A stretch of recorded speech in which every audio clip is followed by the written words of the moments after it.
Singthai Story Manipur channel asigi maikaidagi Kriti Kh na mayambu taramna ukchari. Ngasi sunungairaba wari macha ama puduna lakchari. Wari asi kanaga sumari lenajade.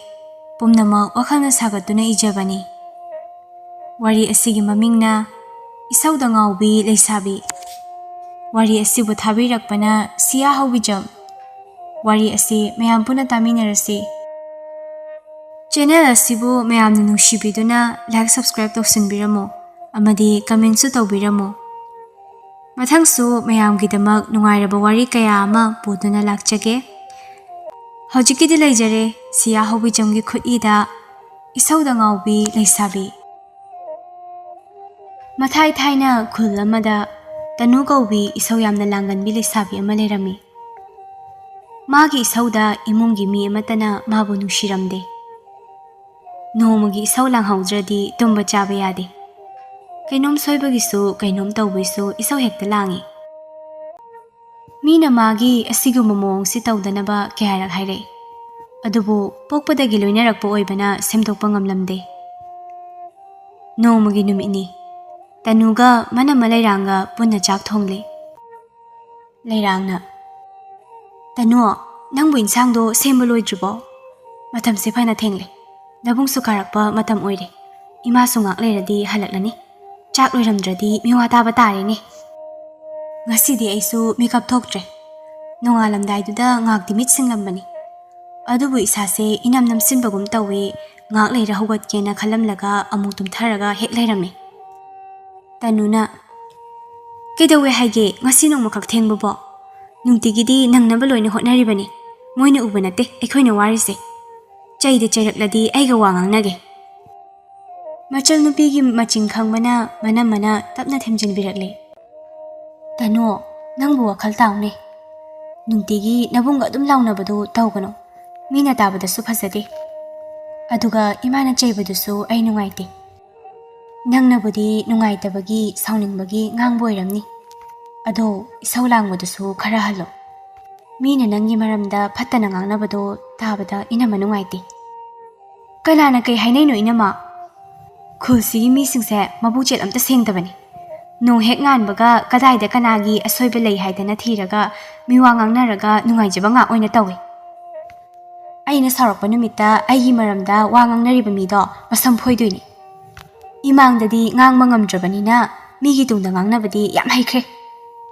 Mathau sugedi haidraga miwa nganglaga matam manghandana tawbusu sai. Aikhoina panaruba yaba nateda. Misu mana pamjabado tawribani. Aikhoina thingba ngamba nate. Wa ama hek hairubada nogi karina thawno hekta hairu tawribani. Aduna nangsu wa ngangbada khara siksina ngango. Kainom soibada mina noknage hairaga ngairaga leirabani. Anido wari sana-sanadana chaksu loisile. Mamaga mabungana halakpada chanaba haidana chak insangsu ningthina semlaga thamle. Aduga nupi anidusu chathokle. Chaba thakpa loirabanina phengba champa amuk tawminare. Imungi thabak loina loiraga anido fisakholda kaduna phi saba hokre. Ngihaki matung mabunga mamaga su halakle. Nungsa sagalakpa oibanina kon makholdo taningdabagi mamana ngangba horakle. Tharikna. Noi anigi phido horen khara ingtharaga oina saro. Hojik numit chap yumkhalaga sabado ai taningde. Wanaga halakpaga kok chikle makholdo tabada. Manemna taningde haibaduda leirangdi phi saba tokle. Adubu tanudi manung kanduna adum sari. Machagi matawsida tharikna sauna jeraklame. Hai, nangbu nanado tadabro. Aina ngasaidagi hairibase kadaida tagi nang. Mi usitriba haiduro nangise. Aina phazana ingna tapna hairingai tokpana phani. Adu natrabadi aigi athiba micha yam tarakniko. Kaino imana haidubo. Halakladi chak charaga potharaga nungaina leigede haide. Hek halakpaga khatnaba horisibu kaino. Ima khak wabro. Aikhoidi wada dauna haidubu kaino. Noidi yumda lehauba. Aikhoina sakraba nungsa maraktuda thabak suriba. Leisabi nang ama leiyena kari kanarige. Thabak ama mating pangmusu nate. Nong hek nganbadagi isau langnaba hotnadana leire. Mina nachadu khara pharabo hainarene. Migi wahangi pakhum khumba ngamdre ai. Thabak ama tawbadasu ichu tade. Mapal hek thokhibagasu miga khara khatnaram khara laungnaram. Imai se ikaibana loire aidi. Nang ama pogludana imai se thangalaga chatpa phawba ngamdre. Kari nungi icha poglubana haido hek yaure ai. Hera imagi dudi engonda loine hekta tainabagi wani ne.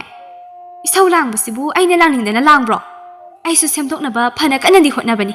Ngamdabai yadabai tawrini.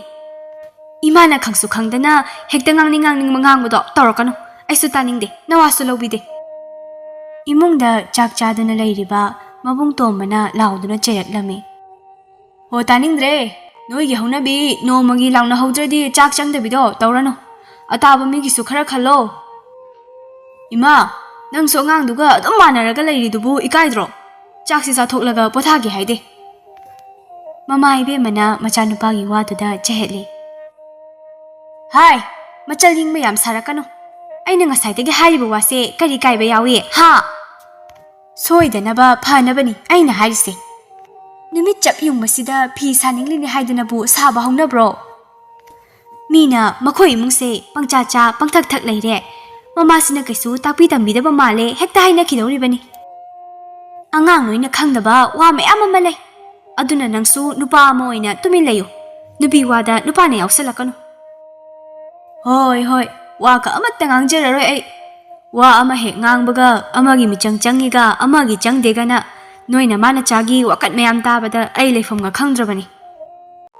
Tanuna ta chawsu yare adaida lepo. Khanabu khudingi aigi michang changbadi lairadana aina khalasi kaino haiba phawba khangbide. Yumsida lairiba misikse aigi mata khanbiba yaude. Machalgi matawduda lairangna themjinbi. Tano yari minangbo. Imana khara chay ngangbagi adaina ngangba haunabro. Imana nangbu soidanaba phaningbagi ngangbani. Nangna lana laure. Tano yari minangbo. Imana khara chay ngangbagi adaina ngangba haunabro. Imana nangbu soidanaba phaningbagi ngangbani. Nangna lana laure. Inama aina lana laubai wanate. Imana harise ayam nungaite. Hoise yare toklo. Asum lairangna machalbu themjinbi. Nongmanini su haujinkre. Tanudu maga khangnaba khoimuga napak machi amada famlaga kana mari dongnari. Tanuna aina hariwase kayam kairage habanida. Aribi pham karaga luhongbodo aidi sukam hek pamjade. Ngasi hengsida chendawni. Aduga athubada hongdawni. Imana soise yumda yam lehenindrabani. Nang phange aina haiba wada nongmata yaba nate. Khoimuna Tano, nangna hariwado hoji ki oinadi yaro habani. Yumsu handak nong chubaduda fana thina sokle. Luhongba aise selam changdawrini. Ekhoi imungna nungai afaba sel thuma tabu oidi faido. Adusu nate. Nomugi suraga chaba sudraga tokpani. Hojik ibani chele na khallo. Changdawriba sel mayamdo kadaidagi kamai tawni khallo amta. Nangi haunabi mathong maram khangdabi isau hana langlaga wangangbdo torakano ayam taningde. Nongma aina sarakpa numita nange ana dei charoi. Aina nangse angangni haidana sum kaisu tawdabasida nang khara helabani. Khoimugi waduda tanudo brang hekta sawgatuna isau lang tharakle. Ho aina haiba wabu kanana taningdawrige. Amasungai. Aina wa ama hek haibada khathatawgi ngainaba ngangtani. Hari wase karino kamai tawbano di khalloiba. Aibu isau langbisu tahanba. Nangna tawriba mawong wangangdudabu nang isau langdi saude haigero. Ibani thengnaba unaba mayamsida nongmata nangbu ingna tapna wa haiba yawkrabo. Kitang tawbaga isau hana langlaga khatnafam thiraga nangi thokpa wa pangangna nganglaga chatkhiba natro. Tainaba yarani matagum loina tainaro. Ainabu kadi soidana tawrino khangdre. Aisu phana yamnadi semdokpani. Noi mayamna aingona yengbiriba mityengse aisu nungaite. Ainadi pukningda karisu khanda wa haijaba. Aduga noinadi isau langlaga sauraga haiba hekta malena aibu thina chabiba natro. Asi hairaga makhol thokna kablakle. Khoimusu khanglibani. Adubu masu sauningbagi haikhibani. Hꯧjꯤꯛꯇꯗ amuk nungairaktre. Aduna Tanubu tapna themjinbirami. Ngak leiraga thengle haiduna khoimu sumayumda hankre. Tanu sumayumda changkre. Asumna tha ahum mari haujinkre. Tanusu yamna wana hotnaduna isau langdanaba hotnarami. Adubu marak-marakta sauba yaurakpada magi hanagi hainabido hekta taurami. Mamasu machada saubagi aduk jaibani. Machana wazaba masu khanglibani. Ayu anganbagi matamni. Khoimugi mamado nupi aniga loinana Tanugi yumda laklami. Tharona. Yumsibu Tanugi oibirabro. Kaithel thoknaba mana masing loisilamba Tharikna tapna khumi.